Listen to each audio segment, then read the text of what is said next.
Hello, everyone. Again, week 12, playoff week 3.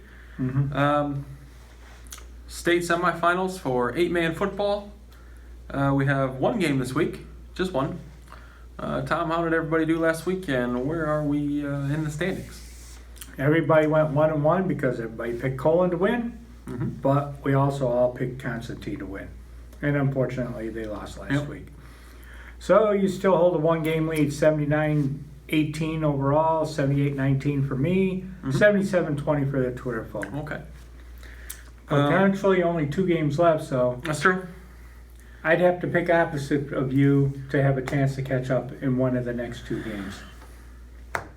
Okay. What's more important, getting it right or winning?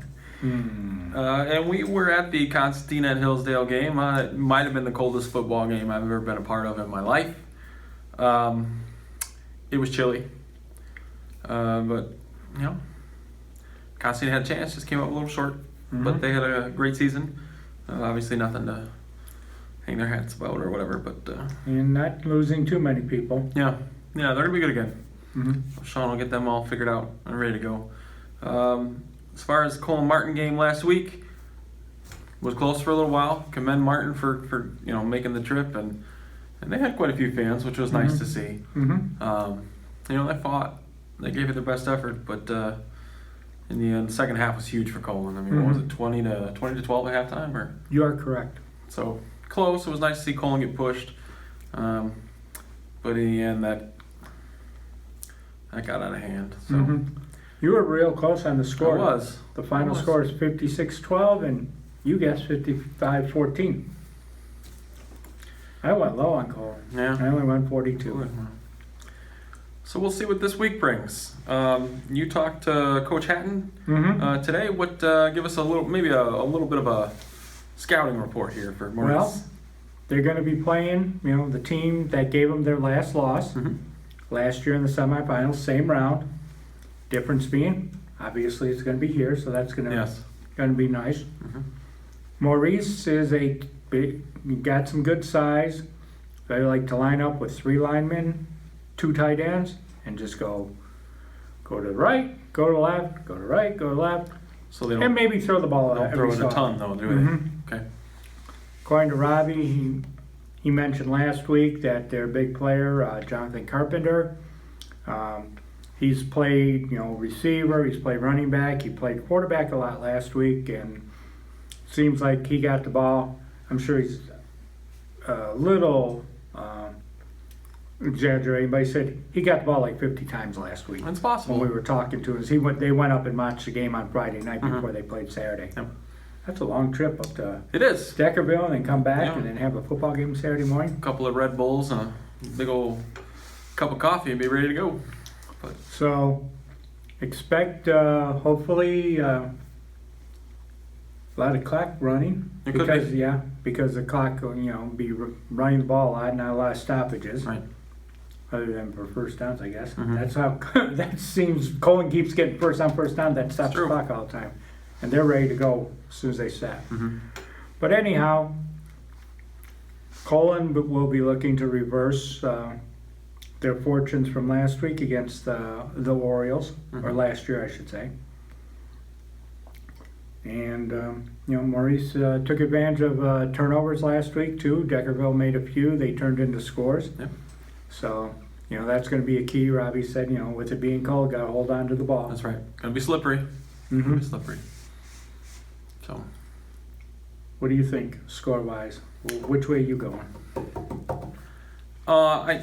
And big thumbs up to Doc and Mr. Wagner getting the field taken care of. From what I heard, as everybody knows, we got 2 feet of snow the other day, and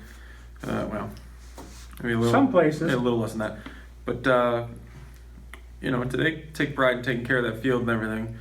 So I've heard they've been out working on that, and that's obviously going to be a major factor in the game.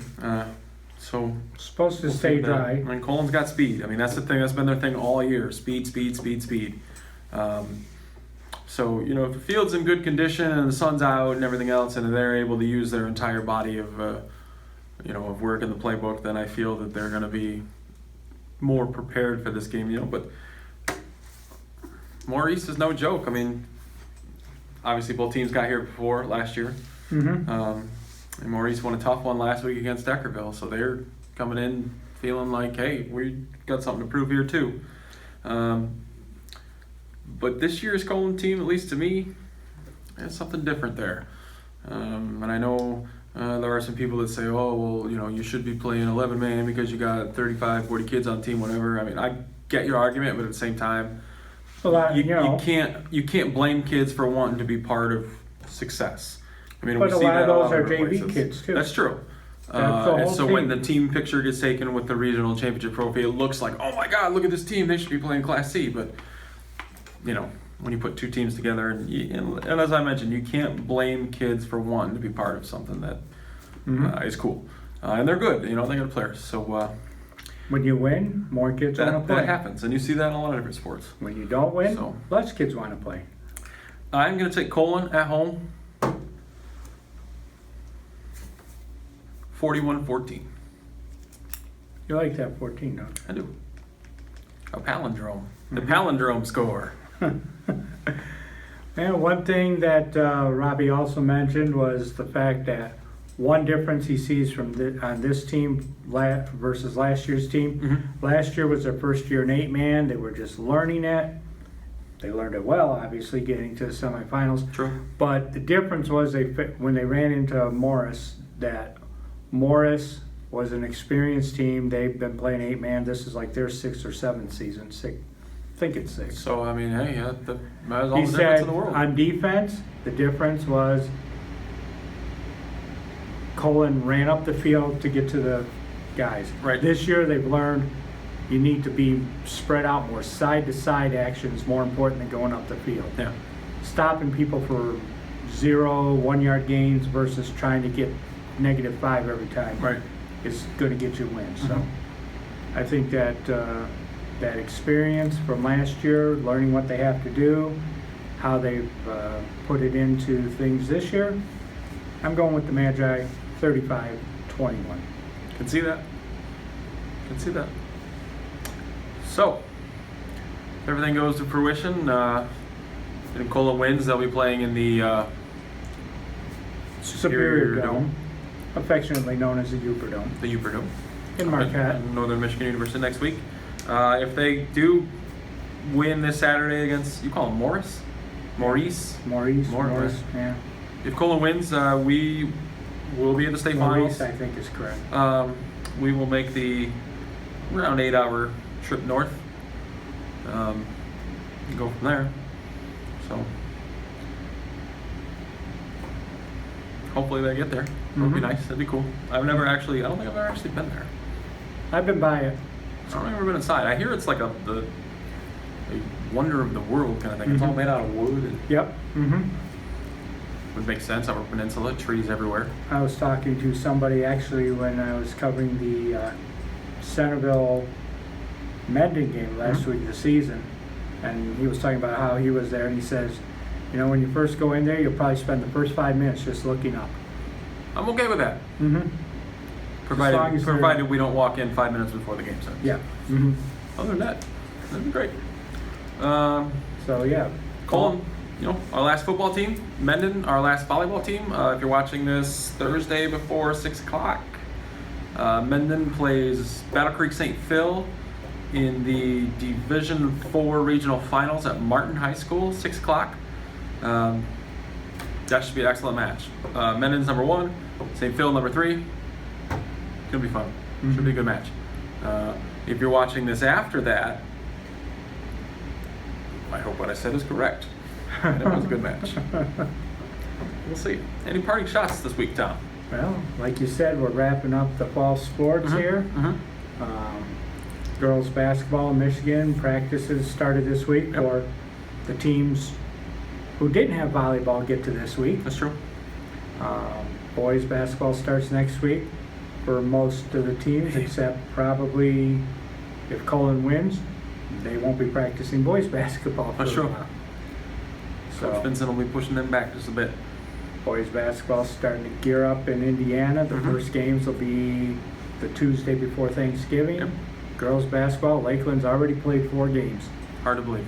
We're not even a week into the season. Lakeland's played 4. Of course, when you play doubleheader on Saturday, What are they, 2-2? 1-3 1-3. unfortunately. Tough start. They played a Tough pretty start. tough schedule though.